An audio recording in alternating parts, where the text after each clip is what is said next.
الحمدللہ رب العالمین الصلاۃ والسلام علی سید الانبیاء والمرسلین اما بعد فاعوذ باللہ من الشیطان الرجیم بسم اللہ الرحمن الرحیم الصلاۃ والسلام علیک یا رسول اللہ وعلی آلک وصحابک یا حبیب اللہ الصلاۃ والسلام علیک یا رحمۃ للعالمین وعلی آلک وصحابک یا خاتم النبیین۔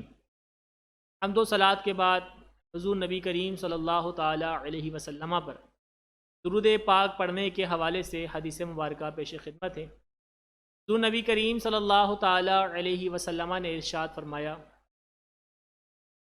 کہ تم جہاں بھی ہو مجھ پر درود پڑھو کہ تمہارا درود مجھ تک پہنچتا ہے۔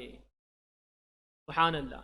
حدیث پاک میں حضور کی بارگاہ میں اپنے الفاظ پہنچانے کی خوش نصیبی، یوں کہ لیں سعادت مندی کی بشارت ہے کہ حضور کی بارگاہ میں اگر ہمارے درود کے صیغے پہنچ جائیں، ہماری کوئی عرضی پہنچ جائے تو اس سے بڑی سعادت مندی کی اور کیا بات ہو سکتی۔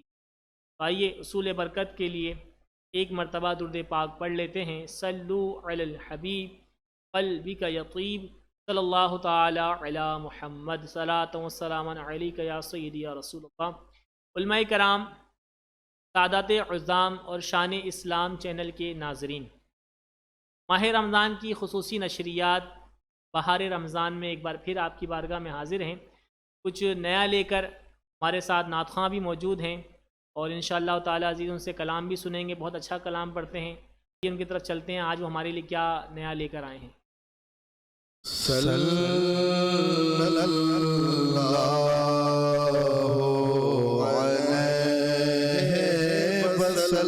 وسلم، صلی اللہ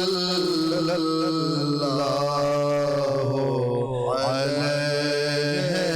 وسلم، صلی اللہ علیہ وسلم۔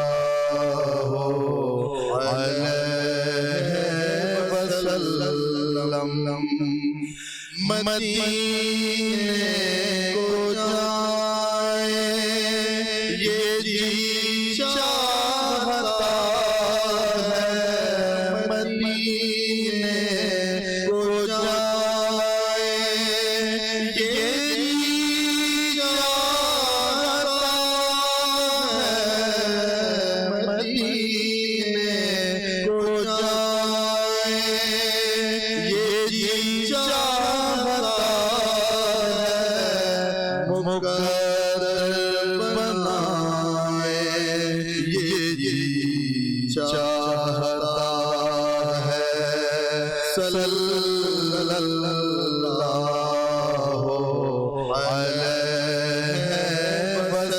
وسلم، صلی اللہ علیہ وسلم۔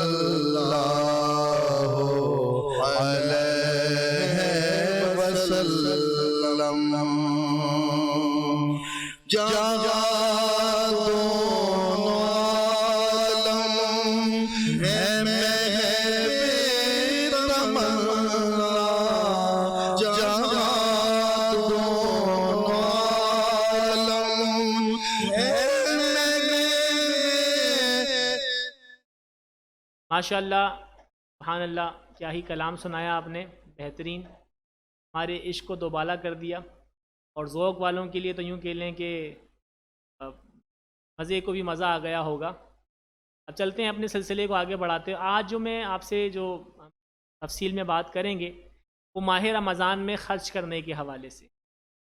جی ہاں، ماہ رمضان برکتوں کا مہینہ ہے، اور برکتوں کے کیا ہی کہنے کہ اجر و ثواب میں برکت ہو جاتی ہے۔ نفل کا ثواب فرض کے برابر، فرض کا ثواب 70 گنا بڑھا کے دیا جاتا ہے۔ تو اللہ کی طرف سے تو برکت ہی برکت ہوتی۔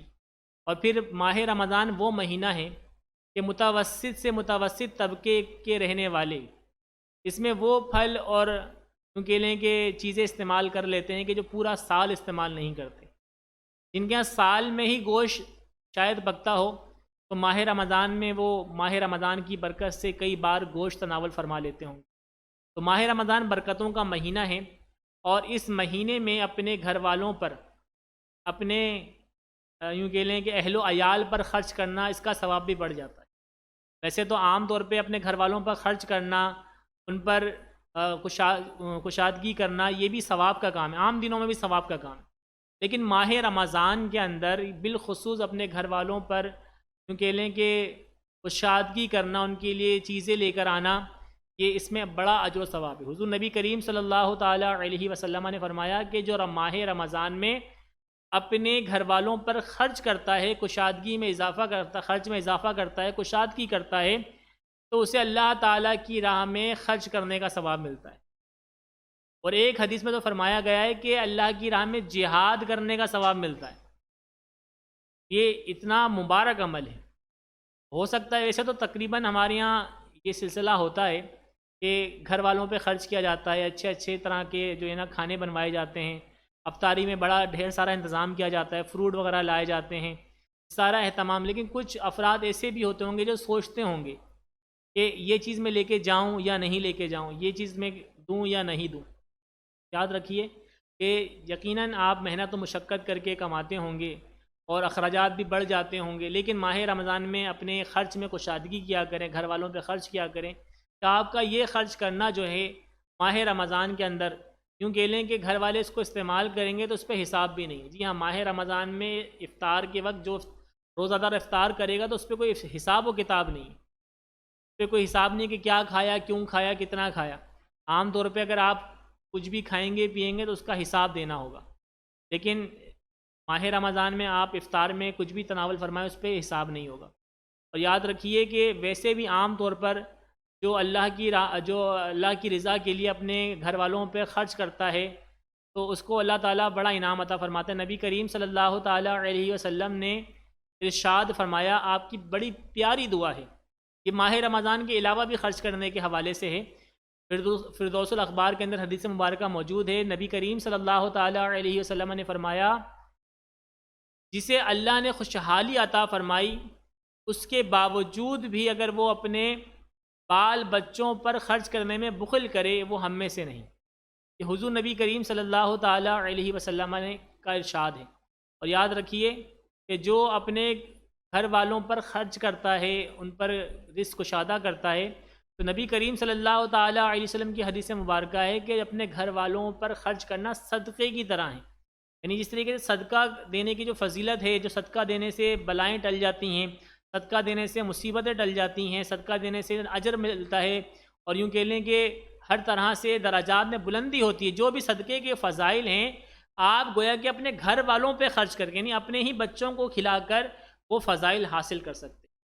اور نبی کریم صلی اللہ تعالی علیہ وسلم نے فرمایا کہ جو صدقہ، یعنی جو شخص اپنے گھر والوں پر خرچ کرنے میں بخل کرے، یعنی کنجوسی کرے کہ میں یہ چیز لے کے جاؤں یا نہیں لے کے جاؤں، یہ تو کل لے کے گیا تھا آج نہیں لے کے جاتا ہوں، یا چھوڑو آج نہیں کھلاتا ہوں، یعنی کنجوسی جو کرے گا اس کے بارے میں کیا ارشاد فرمایا گیا؟ یہ عام طور پہ بھی، یہ حدیث رمضان کے لیے نہیں ہے، عام طور پہ بھی گھر میں خرچ کرنے میں اگر جو کنجوسی کرے گا، نبی کریم صلی اللہ تعالی علیہ وسلم نے فرمایا جسے اللہ نے خوشحالی عطا فرمائی اس کے باوجود وہ اپنے بال بچوں پر خرچ کرنے میں بخل کرے، وہ ہم میں سے نہیں ہے۔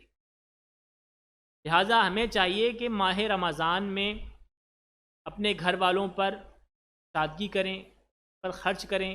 یاد رکھیے شریعت کے دائرے میں رہتے ہوئے اگر آپ خرچ کریں گے نا تو اس پہ انشاءاللہ اجر و ثواب ملے گا۔ اور یہ یاد رکھیے کہ خرچ کرنا دو طریقے سے ہوتا ہے، ایک ہوتا ہے ضرورت کے تحت خرچ کرنا، اور ایک ہوتا ہے اضافی یعنی بے بنیاد چیزوں پر خرچ کرنا۔ بے بنیاد چیزوں پر بے جا خرچ کرنا یہ اسراف کہلاتا ہے، جو اللہ کو ناپسند ہے، اور بے جا خرچ کرنے والوں کو شیطان کا بھائی قرار دیا گیا ہے، اور اس سے برکت بھی چلی جاتی ہے۔ جو بے جا خرچ کریں گے نا، اسراف میں خرچ کریں گے، جیسے مثال کے طور پہ جو چیز کی حاجت نہیں ہے، جو چیز کی ضرورت نہیں ہے، وہ زیادہ سے زیادہ لے کر آ گئے۔ مثال کے طور پر اب کہ ہمارے گھر میں ضرورت ہوتی ہے کہ بھئی ایک جو کپ کا سیٹ چاہیے تھا، اب وہ کپ کا سیٹ ہمیں ایک چاہیے تھا، میں 10 اٹھا کے لے آیا، ضرورت ایک کی تھی لیکن 10 میں اٹھا کے لے آیا کہ نام و نمود کے لیے بھئی 4 اس میں لگوا دوں گا میں شوکیس میں، اور جو ہے نا سب دیکھیں گے اسے، اور ایک استعمال ہوتا رہے گا۔ تو یہ اضافی خرچ ہے، یہ اسراف ہے۔ جو ضرورت کے تحت ہے وہ اسراف نہیں ہے، وہ اضافی خرچ نہیں ہے۔ آپ ضرورت کے تحت اگر آپ کو 10 کی حاجت ہے، آپ 10 لے کر آ جائیں۔ اسی طرح کھانے پینے کا معاملہ ہے، کھانے پینے میں بھی غور کر لیں کہ ہمیں پتہ ہے کہ میرے گھر میں جتنے افراد ہیں اس کے حساب سے مجھے 2 کلو کی ضرورت ہے یا 3 کلو کی ضرورت ہے، اور جتنے کلو میں کفایت کر جاتا ہے میں اتنا ہی لے کر آؤں، اور اگر اس سے اضافی لے کر آ رہا ہوں تو اس کو محفوظ کر کے رکھوں، اس کو ضائع مت کروں۔ یعنی اگر میں 5 کلو اگر تربوز لے کر آ رہا ہوں تو میں یہ سوچوں کہ روزانہ 5 کلو لے کر آؤں گا، بھلے وہ کھایا 2 کلو جائے، باقی اٹھا کے کسی کو دے دیں گے، یا باقی اٹھا کے کسی کو مطلب نہ بھی دیں تو کچرے میں چلا جائے، یا فریج میں رکھا جائے اور دوسرے دن کسی اور کو، تو یہ بھی اسراف میں چلا جائے گا۔ جتنی ضرورت ہے اتنا خرچ کریں گے تو انشاءاللہ اس پہ اجر و ثواب ملے گا، اور اضافی خرچ کرنے والا، اسراف کرنے والا جو ہے وہ اللہ کو پسند نہیں ہے۔ قرآن میں اسے شیطان کا بھائی قرار دیا گیا ہے کہ جو اسراف کرنے والا ہوتا ہے۔ اسراف کئی طریقے سے ہوتا ہے، صرف خرچ کے اندر نہیں، آپ اور بھی چیزوں میں اسراف کے جو ہے نا مرتکب ہو سکتے ہیں۔ اسراف پہ باقاعدہ اس کو سیکھنا چاہیے کہ چیزیں ضائع نہیں ہونی چاہیے، چیزیں اضافی طور پہ استعمال، یعنی یوں کہ لیں اضافی نہیں لینی چاہیے، کیونکہ اگر وہ اضافی لی گئی اور استعمال میں نہیں آئی تو وہ ضائع جو ہوں گی نا، وہ ضائع ہونا جو ہے نا اللہ کو پسند نہیں ہے۔ پانی میں بھی اسراف ہوتا ہے، صرف خرچ کرنے میں یا کھانے پینے میں نہیں، پانی میں بھی، وضو کے پانی میں بھی اسراف ہوتا ہے، اور مسجد کے وضو کا پانی ہے تو اس کا تو بہت بڑا، ویسے عام طور پر آپ اپنے گھر کا پانی اگر ضائع کریں یا اسراف کریں اس پہ تو گناہ ہے، لیکن مسجد کے پانی کا اگر اسراف کریں گے تو اس کا زیادہ گناہ ہے۔ سیدی اعلیٰ حضرت رحمۃ اللہ تعالی علیہ نے فتاوی رضیہ میں اسی چیز کو بیان فرمایا ہے کہ مسجد کے جو چیزیں ہوتی ہیں یہ وقف کی چیزیں ہوتی ہیں، اس کے احکامات زیادہ سخت ہوتے ہیں، یعنی اس کو ضائع کرنا، یہ ذاتی طور پہ اس کو استعمال میں لے کر آنا یا عرف سے ہٹ کر اس کو استعمال میں لانا یہ جائز نہیں ہوتا۔ جو اس کا عرف ہے، جو اس کا یوں کہہ لیں کہ ضرورت ہے، اسی کے تحت اس کا استعمال کیا جائے گا۔ یہ تھوڑا سا ہمارے کو سمجھنے کی ضرورت ہے، دین کے احکامات ہیں، ثواب ہمیں چاہیے، اجر و ثواب کی ہم امیدیں لگاتے ہیں تو ہمیں دین کی تھوڑا سیکھنا پڑے گا کہ کہاں خرچ کرنا ہے، کہاں خرچ نہیں کرنا ہے۔ بہرحال اپنے گھر والوں پہ خرچ کریں اور خاص طور پہ اپنے اہلیہ پہ خرچ کریں، اچھی بات ہے کہ اجر و ثواب ملے گا۔ جی ہاں، آپ کی بچوں کی امی جو ہیں، آپ کی جو اہلیہ ہیں، آپ کی جو زوجہ ہیں، وائف ہے، آپ حیران ہوں گے کہ مولانا صاحب کیا بتا رہے ہیں کہ ان پہ بھی خرچ کرنے کا ثواب ملے گا۔ تو آپ اپنے بچوں کی بات میں کر رہا ہوں، بچوں میں یہ آپ کی بیوی بھی شامل ہے، مطلب عام طور پر ایک لفظ ذکر کر کے کل کو مراد لیا جاتا ہے، تو حدیث میں اہل و عیال سے مراد یعنی آپ کے گھر والوں سے مراد آپ کی بیوی بھی اس میں شامل ہے، صرف بچے ہی نہیں بلکہ آپ کے بیوی، آپ کے والدین، جو آپ کے زیر کفالت لوگ ہیں آپ کے گھر میں، وہ سب شامل ہیں۔ تو اگر آپ وائف پہ بھی کچھ خرچ کریں گے تو اس پہ بھی انشاءاللہ ثواب ملے گا۔ ہماری خواتین جو دیکھ رہی ہوں گی اس بات سے بڑی خوش ہو رہی ہوں گی کہ ہماری حمایت میں اور ہماری تائید میں جملے بولے جا رہے ہیں، تو یہ بات سمجھنے کی کہ گھر والوں پہ خرچ کریں، انشاءاللہ ثواب ملے گا۔ ایک مسئلہ یہ بھی آتا ہے کہ ہم جب اس طرح کی حدیثیں سنتے ہیں، میں نے ایک دفعہ اور بھی کسی موضوع پہ بیان کیا تھا کہ پانی پلانا ثواب کا کام ہے، تو ایک صاحب نے سوال کیا کہ بیوی کو بھی پانی پلانا ثواب ہے؟ بھائی پانی پلانا مسلمان کو ثواب کا کام ہے تو مسلمان، بیوی بھی مسلمان ہی ہے نا، تو اس پر جو ہے نا مطلب لوگوں کا ذہن نہیں جاتا جب ہم کہتے ہیں کہ یار دل دکھانا جو ہے نا وہ گناہ ہے، تو لوگ ذہنوں میں تصور لے کر آتے ہیں کہ فلاں کا دل دکھایا ہوگا، فلاں کا، لیکن قریب کے لوگوں کا، یعنی ماں باپ کا، بیوی کا، اس کا دل، ان کو ذہن میں، ان کو کسی خاطر میں نہیں لاتے کہ ان کا دل دکھے یا ان کا جگر دکھے، ان کو کسی خاطر میں نہیں لاتے۔ یاد رکھیے کہ جو اس طرح کی چیزیں جس میں ثواب اور وعید کا ذکر ہوتا ہے اس سے مراد سبھی لوگ ہوتے ہیں جس سے تعلق بیان کیا جا رہا ہوتا ہے۔ جب دل دکھا کسی کا تو وہ اب چاہے وہ اپنے کا دکھا ہو یا کسی پرائے کا دکھا ہو، دکھنے پہ گناہ ملے گا۔ چاہے بیوی کا دل دکھائے تو اس پہ بھی گناہ ملے گا، چاہے پڑوسی کا دل دکھائے اس پہ بھی گناہ ملے گا۔ تو اسی طرح آپ پانی پلائیں گے پڑوسی کو تو اس پہ بھی ثواب ملے گا، اور بیوی کو پانی پلائیں گے تو بھی ثواب ملے گا۔ حضور نبی کریم صلی اللہ تعالیٰ علیہ وسلم نے ارشاد فرمایا کہ نبی کریم صلی اللہ تعالیٰ علیہ وسلم فرماتے ہیں کہ جب کوئی شخص اپنی بیوی کو پانی پلاتا ہے تو اسے اس کا اجر دیا جاتا ہے۔ تو نبی کریم صلی اللہ تعالیٰ علیہ وسلم کی حدیث مبارکہ، مجمع الزوائد کے حوالے سے حدیث مبارکہ ہے۔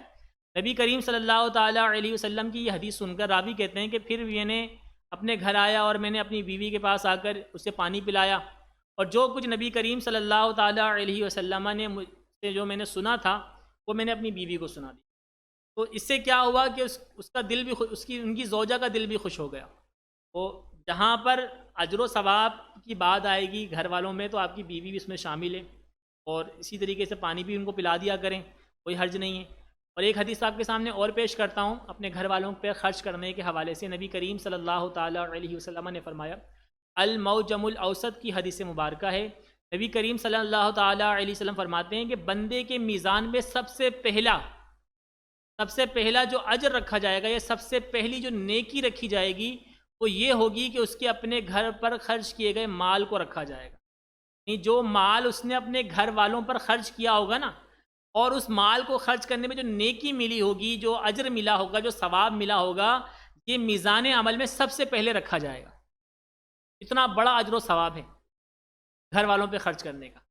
تو اس میں رمضان میں بالکل آپ جو ہے بخل مت بنیے گا، کنجوسی مت کیجیے گا اپنے گھر والوں۔ ویسے بھی میں نے جو حدیث آپ کے سامنے ابھی جو میں نے سنائی ہے، کہ آپ مجموع الزوائد کے حوالے سے آپ یہ رمضان کے علاوہ بھی اس پر جو ہے نا فضیلت ملے گی۔ یہ رمضان کی خصوصیت کے ساتھ نہیں ہے، بلکہ یہ رمضان کے بعد بھی انشاءاللہ اس پر اگر آپ کا عمل جاری رہے گا تو اس پہ انشاءاللہ یہ فضیلت ملے گی کہ آپ کا خرچ کیا ہوا مال میزان عمل کے اندر سب سے پہلے رکھا جائے گا۔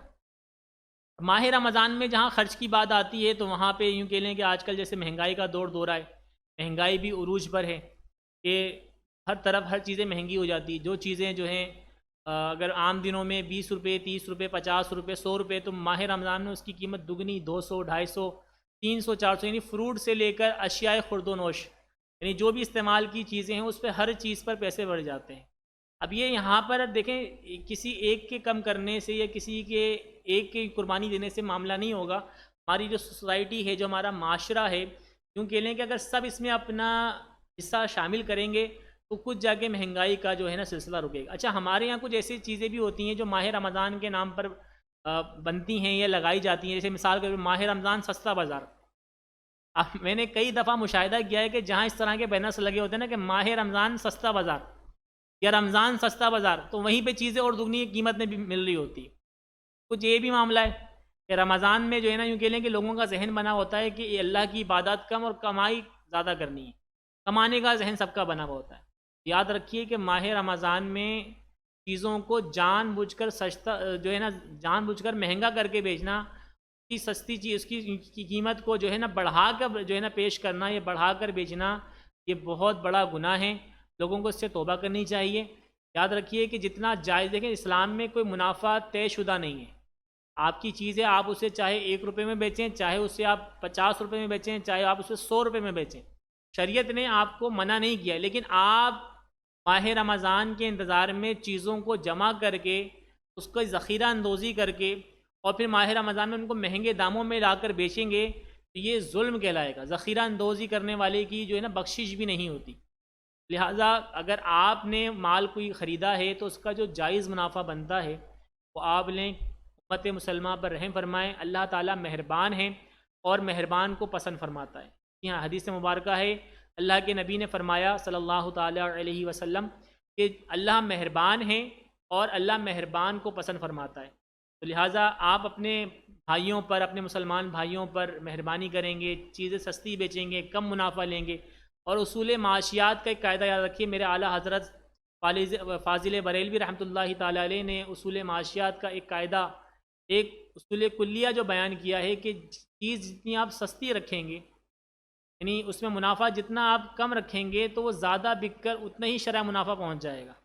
یعنی اگر آپ ایک چیز 20 روپے کی بیچیں تو خریدنے والے وہ 5 ہی آئیں گے، ٹھیک ہے نا، اس میں آپ کا جو بھی منافع بن رہا ہو۔ لیکن اگر آپ اپنا منافع کم کر کے اور جو بنتا ہے منافع وہ لے لیں، مثال کے طور پر 20 کی جگہ اگر آپ وہ چیز اگر 10 روپے میں بیچیں گے، جہاں پہلے وہ 5 خریدنے کے لیے آئیں گے وہ 10 خریدنے کے لیے آ جائیں گے، ٹھیک ہے نا۔ تو بکری آپ کی یوں کہہ لیں کہ اتنی ہی ہوئی اور شرح منافع آپ کو اتنا ہی ملا، اور یہ لیکن مسلمانوں کے لیے آسانی ہو جائے گی۔ لہٰذا اس پر آپ ضرور عمل کریں، اور جہاں سستا بازار لگتا ہے میری ان سے گزارش ہے، بلکہ ہو سکے تو لوگ آپس میں ہی یہ چیزیں جو ہے نا ہم کریں، گلی میں محلوں میں، کہ مسلمانوں کو رمضان میں آسانی فراہم کریں۔ چیزیں جو مہنگی ملتی ہیں اس میں ریاستی حکام کا بھی کام ہے کہ وہ قیمتوں کو کنٹرول کریں اور کسی بھی طریقے سے جو ہے نا مہنگائی کو بڑھنے سے روکیں۔ یاد رکھیے کہ کچھ اس میں نفسیاتی عمل بھی ہوتا ہے۔ میں نے یہ دیکھا ہے، جب سے میں نے ہوش سنبھالا ہے میں نے کبھی یہ نہیں سنا کہ مہنگائی کم ہو رہی ہو۔ مہنگائی آپ نے بھی یقیناً نہیں سنا ہوگا، لیکن میں نے تو یہی دیکھا ہے کہ جب بھی میں دیکھتا ہوں بات ہوتی ہے کہ مہنگائی بڑھ رہی ہے، لیکن میں یہ بھی دیکھ رہا ہوں مہنگائی بڑھ رہی ہے لیکن لوگوں کے اپنے جو سارے معاملات ہیں وہ پورے ہوتے ہیں۔ کوئی 4 سوٹ کی جگہ 2 نہیں بنوا رہا ہے، کوئی شاپنگ میں کوئی کمی نہیں ہو رہی، کھانے پینے میں کوئی کمی نہیں ہو رہی، لیکن ہونا ہے کہ مہنگائی مہنگائی مہنگائی۔ تھوڑا سا یہ کہ اگر ہم اپنے معاملات کو بھی سمیٹیں اور حکام بھی ہمارا ساتھ دیں، امید ہے کہ انشاءاللہ جو مہنگائی کا جو جن ہے یہ بے قابو ہو رہا ہے، اللہ نے چاہا تو انشاءاللہ یہ قابو میں آ جائے گا اور ہمارے مسلمان بھائیوں کے لیے خاص طور پہ جو غریب طبقہ ہے، جو مڈل کلاس طبقہ ہے، جو روز کے کمانے کھانے والے ہیں، ان کے لیے بہت پریشانی کا سامنا ہے، کیونکہ کہ قوت خرید سے ان سے باہر ہو گئی ہیں چیزیں. آٹا خریدنے کی طاقت نہیں سکت رہی، سبزی وہ کھانے مطلب اتنی مہنگی سبزیاں ہو گئی ہیں کہ وہ سبزی خرید کے بھی نہیں کھا پاتے. یہ ہمارے ان مسلمان بھائیوں کے لیے جو روز کماتے ہیں، روز کھاتے ہیں، اللہ تعالیٰ ان کے لیے آسانی فراہم کرے. ہم ان کے لیے بھی دعا گوئے ہیں، اللہ تعالیٰ ان کے لیے آسانی کر دے. کوئی ایسا ذریعہ، کوئی ایسا طریقہ جو ہے ہمیں معلوم ہو جائے، کسی طریقے سے ہم مہنگائی کو کم کرنے میں کامیاب ہو جائیں. اللہ تعالیٰ ہم سب کو عمل کرنے کی توفیق عطا فرمائیں. آئیے اب ہم دعا کی طرف چلتے ہیں، ہمارا سلسلہ اختتام کی طرف ہے. اور الحمدللہ رب العالمین والصلاة والسلام علی سید الانبیاء والمرسلین. جزا اللہ عنا سیدنا و مولانا محمدا صلی اللہ تعالی علیہ وسلم ما هو اہلہ. اللہم اغفر وارحم وانت خیر الراحمین. اللہم انصرنا فإنک خیر الناصرین. اللہم ارحمنا فإنک خیر الراحمین. اللہم اغفر لنا فإنک خیر الغافرین. اللہم احفظنا فإنک خیر الحافظین. اللہم افتح لنا فإنک خیر الفاتحین. اللہم اہدنا ونجنا من القوم الظالمین. یا اللہ یا رحمان یا رحیم یا مولا کریم، یا ربنا یا ربنا یا ربنا یا ربنا یا رب العالمین. تیرے گناہ گار، سیاہ کار، ہر طرح سے بیکار رب العالمین، تیرے گناہ گار بندوں نے ایک بار پھر تیری بارگاہ میں دعا کے لیے ہاتھ بلند کر دیے ہیں. یا رب العالمین، ہم گناہ گار ہیں، بدکار ہیں، سیاہ کار ہیں. مولا جو کچھ بھی ہیں تیرے محبوب کی امت میں سے ہیں. مولا اپنے حبیب کا واسطہ، اپنے حبیب کا صدقہ عطا فرما دے، ہمارے تمام گناہ معاف فرما دے. یا رب العالمین ہمارے گناہوں کی بخشش فرما. یا رب العالمین ہمارے صغیرہ کبیرہ ظاہری باطنی قصداً سہواً سارے گناہ معاف فرما. یا رب العالمین جو گناہ چھپ کر کیے، جو گناہ اعلانیہ کیے، یا رب العالمین ہر جرم کا تیری بارگاہ میں اقرار ہے. مولا تجھ سے کچھ بھی پوشیدہ نہیں، تو ہر چیز کو جانتا ہے. مولا ہر گناہ کا اقرار ہے تیری بارگاہ میں. یا رب العالمین ہم اپنے تمام گناہ سے توبہ کرتے ہیں. مولا قبول و منظور فرما. یا رب العالمین ماہ رمضان کا مہینہ موجود ہے، اپنی رحمتیں برکتیں لٹاتا ہوا یا رب العالمین یہ اپنا سفر طے کیے جا رہا ہے. عشرہ رحمت آج ہم تک پہنچ چکا ہے. یا رب العالمین اپنی رحمتیں لٹا رہا ہے. نیک بندے تیری رحمتوں سے حصہ پا رہے ہیں. یا رب العالمین ان خوش نصیبوں میں ہمیں بھی شامل فرما. اپنی رحمتوں کا حصہ ہمیں بھی عطا فرما. یا رب العالمین ہمارے تمام گناہوں کو معاف فرما. آئندہ گناہوں سے بچنے کی توفیق عطا فرما. نیکیوں پہ استقامت مرحمت فرما. یا رب العالمین گناہوں سے بچنے کی توفیق عطا فرما. یا رب العالمین ہماری اس توبہ پر استقامت نصیب عطا فرما. یا رب العالمین بالخصوص ماہ رمضان کے مہینے میں ہمیں جہنم سے آزادی عطا فرما. بلا حساب و کتاب جنت میں داخلہ عطا فرما. یا رب العالمین جنت الفردوس میں اپنے محبوب علیہ السلام کا پڑوس نصیب فرما. یا رب العالمین میدان محشر کی ذلت اور رسوائی سے محفوظ عطا فرما. اپنے محبوب علیہ السلام کی شفاعت کبری نصیب عطا فرما. یا رب العالمین قبر کے اندھیرے سے، قبر کے بھیجنے سے محفوظ عطا فرما. یا رب العالمین قبر کی ہولناکیوں سے محفوظ عطا فرما. یا رب العالمین عذاب قبر سے محفوظ عطا فرما. یا رب العالمین اپنی عبادات کا ذوق عطا فرما یا رب العالمین، نیکیوں بھری زندگی گزارنے کی توفیق عطا فرما یا رب العالمین۔ تو دلوں کو بدلنے والا ہے، تو مقلب القلوب ہے یا رب العالمین، ہمارے دل کو بھی بدل دے، نیکیوں کی طرف پھیر دے مولا، برائیوں کی طرف سے ہٹا لے مولا، نیکیوں کی طرف راغب فرما دے، برائیوں سے ہمارے دل میں نفرت پیدا کر دے یا رب العالمین۔ ہمیں گناہوں سے نفرت ہو جائے، گناہوں کی طرف جانا تو دور کی بات ہے مولا، گناہوں کا سوچنا بھی ہمارے ذہن میں نہ آئے یا رب العالمین۔ تو ہر چیز پر قادر ہے مولا، رحم کر دے، کرم فرما دے، اس عشرہ رحمت کا صدقہ عطا فرما دے، روزہ داروں کا صدقہ عطا فرما دے مولا، گناہوں کے مرض سے شفا عطا فرما دے یا رب العالمین۔ ہمارے مرحومین کی بخشش و مغفرت فرما، ہمارے اساتذہ کرام، ہمارے والدین، تمام امت محبوب صلی اللہ تعالی علیہ وسلم کی بخشش و مغفرت فرما، بالخصوص یا رب العالمین جو مسلمان ملک شام ترکیہ میں شہید ہوئے ہیں مولا، ان کی بخشش و مغفرت فرما، ان کی درجات میں بلندی عطا فرما، ان کے لواحقین کو صبر جمیل عطا فرما یا رب العالمین۔ تیری بارگاہ میں دعا کے لیے ہاتھ بلند ہے مولا، جو بیمار ہیں انہیں صحت عطا فرما دے یا رب العالمین، جو پریشان حال ان کی پریشانیاں دور عطا فرما دے یا رب العالمین۔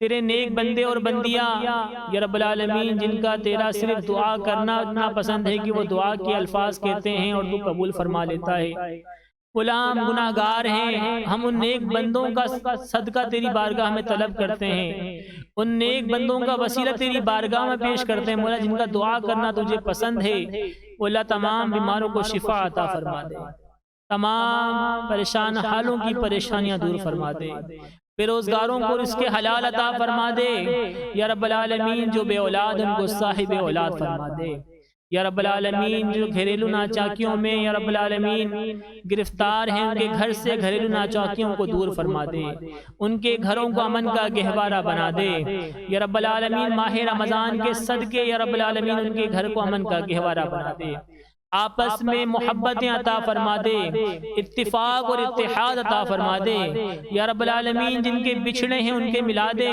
جن کے روٹھے ہیں ان کو منا دے یا رب العالمین۔ تو ہم سب کے والدین کو ہم سے راضی فرما دے، ہمارے احباب کو ہم سے راضی فرما دے، ہمارے پیر و مرشد کو ہم سے راضی فرما دے یا رب العالمین۔ تو ہر چیز پر قادر ہے مولا، تو ہر چیز پر قادر ہے، ہم سب کے لیے آسانی عطا فرما دے یا رب العالمین۔ تو راضی ہو جا، تیرے محبوب ہم سے راضی ہو جائیں یا رب العالمین، تو ایسا راضی ہو جا، ایسا راضی ہو جا کہ کبھی ناراض نہ ہو یا رب العالمین۔ اپنے حبیب علیہ السلام کے صدقے اپنی رضا عطا فرما دے، اپنے حبیب علیہ السلام کی رضا عطا فرما دے، اہل بیت کا واسطہ تیری بارگاہ میں پیش کرتے ہیں مولا، اپنے حبیب کی رضا عطا فرما دے، فاطمہ الزہرا رضی اللہ تعالی عنہا کا وسیلہ تیری بارگاہ میں پیش کرتے ہیں مولا، اپنی رضا عطا فرما دے، امام موسیٰ کاظم علیہ رحمہ کا وسیلہ تیری بارگاہ میں پیش کرتے ہیں مولا، اپنی رضا عطا فرما دے یا رب العالمین۔ بالخصوص تو ہمیں جس حال میں رکھے مولا، ہمیں اس حال میں راضی رہنے کی توفیق عطا فرما دے یا رب العالمین، ہر حال میں تیرا شکر کرنے والا بندہ بنا دے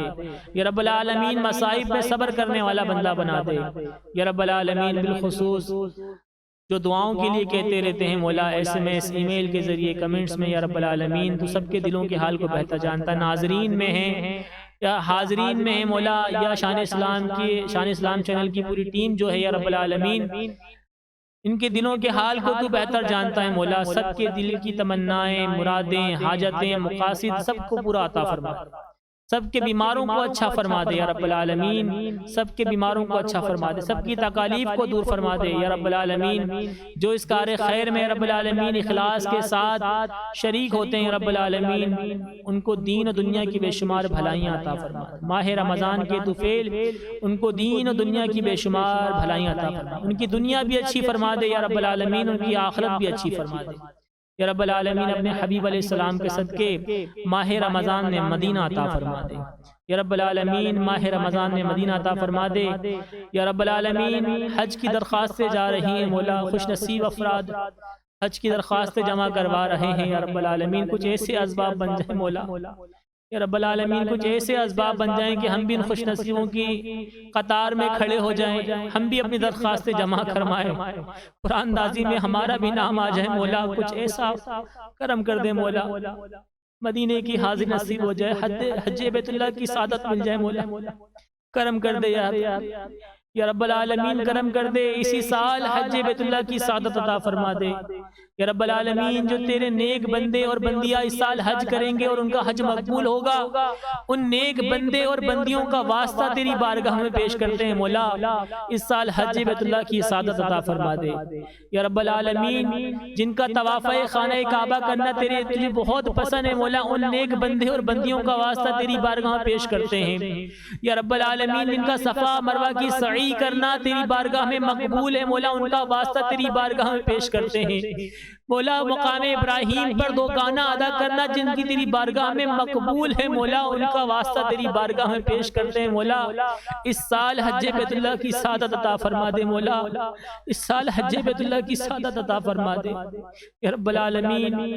مدینہ دکھا دے مولا، لوگ جا رہے ہیں، قافلے رواں ہو رہے ہیں، لوگ تیاریوں میں ہیں، کوئی احرام کی تیاری کر رہا ہے مولا، کوئی اپنے اسباب باندھنے کی تیاری کر رہا ہے مولا، ان خوش نصیبوں میں ہمیں بھی شامل فرما دے مولا۔ مولا دن کم رہ گئے ہیں، یقیناً تو ہر چیز پر قادر ہے، کرم کر دے، اپنے حبیب کے صدقے کرم کر دے مولا، اسی سال اپنے گھر بلا لے، حج کی سعادت عطا فرما دے مولا۔ ہم بھی مینا کی بہاریں دیکھیں، ہم بھی مینا کی بہاریں دیکھیں مولا، مزدلفہ کی بہاریں دیکھیں، ایسا کرم کر دے مولا۔ کیا پتہ آئندہ سال نصیب ہو نہ ہو مولا، اس سال حج بیت اللہ کی سعادت عطا فرما دے مولا، کرم کر دے، تو ہر چیز پر قادر ہے، تیری قدرت مولا بے مثال ہے، کرم کر دے، اس سال حج بیت اللہ کی سعادت عطا فرما دے مولا۔ اسباب مل جائیں مولا، جن کے اسباب ہو چکے ہیں، پریشانیاں ہیں، رکاوٹیں ہیں، پاسپورٹ کے معاملات ہیں، قرآن اندازی کے معاملات ہیں مولا، ان کے لیے بھی آسانی کر دے مولا یا رب العالمین۔ ہم سب کو حج کی سعادت عطا کر دے، اسی سال تیرے محبوب کا روزہ دیکھیں، وہاں جا کے اپنے دل کی داستان سنائیں، اپنے آقا کی بارگاہ میں اپنا دکھڑا سنائیں مولا، اپنی آقا کی بارگاہ میں جا کر اپنی آپ بیتی ان کی بارگاہ میں عرض کریں یا رب العالمین، کرم کر دے، اس سال بلا لے مولا حج میں یا رب العالمین، اپنے حبیب کے صدقے کرم کر دے، اس سال حج بیت اللہ کی سعادت عطا کر دے مولا۔ نہ جانے کتنے نیک بندے اور بندیاں یا رب العالمین اس سال حج پر جائیں گے، اور کچھ تو ایسے ہوں گے جن کے اسباب بھی نہیں ہوں گے مولا، تو ان کو بھی بلا رہا ہے، کچھ تو ایسے ہوں گے جن کا جانے کا ذہن بھی نہیں ہوگا مولا، تو ان کو بلا رہا ہوگا، کچھ تو ایسے بھی ہوں گے مولا جنہوں نے سوچا آن کے آن ان کے اسباب بنے اور وہ جانے کی تیاریوں میں لگے ہوں گے مولا، کسی میں بھی ہمیں ڈال دے مولا، ان نیک بندے اور بندیوں میں کہیں بھی ہمیں شامل فرما دے یا رب العالمین۔ اس سال حج کی سعادت عطا کر دے مولا، کرم کر دے، کرم کر دے، تجھ سے سوال کر دے مولا، تو افطار کے وقت اپنے بندوں کی مولا دعا کو رد نہیں کرتا مولا، کرم کر دے۔ نہ جانے کتنے بندے اور بندیاں اس وقت تیری اس دعا میں شریک ہیں مولا، تیری بارگاہ میں ہاتھ بلند کیے مولا، کسی ایک کی لاج رکھ لے مولا، اس سال حج بیت اللہ کی سعادت عطا کر دے مولا، کسی ایک کی لاج رکھ لے مولا، جس کا آمین کہنا تجھے بہت پسند ہے مولا، اس کے آمین کے صدقے ہم سب کو مدینے کی حاضری عطا کر دے، حج بیت اللہ کی سعادت عطا کر دے، کرم کر دے یا رب العالمین۔ اپنے حبیب علیہ السلام کے صدقے یا رب العالمین جو مانگ سکیں وہ بھی عطا فرما، جو نہ مانگ سکیں ہمارے حق میں بہتر ہو میں عطا فرما یا رب العالمین، جو ہمارے حق میں بہتر نہیں تو اسے ہمارے حق میں بہتر کر کے ہمیں عطا فرما، آمین آمین بجاہ النبی الامین صلی اللہ تعالی علیہ وسلم، وصلی اللہ تعالی علی خیر خلقہ نور عرشہ محمد وعلی آلہ وصحبہ اجمعین برحمتک یا ارحم الراحمین بحق لا الہ الا اللہ محمد۔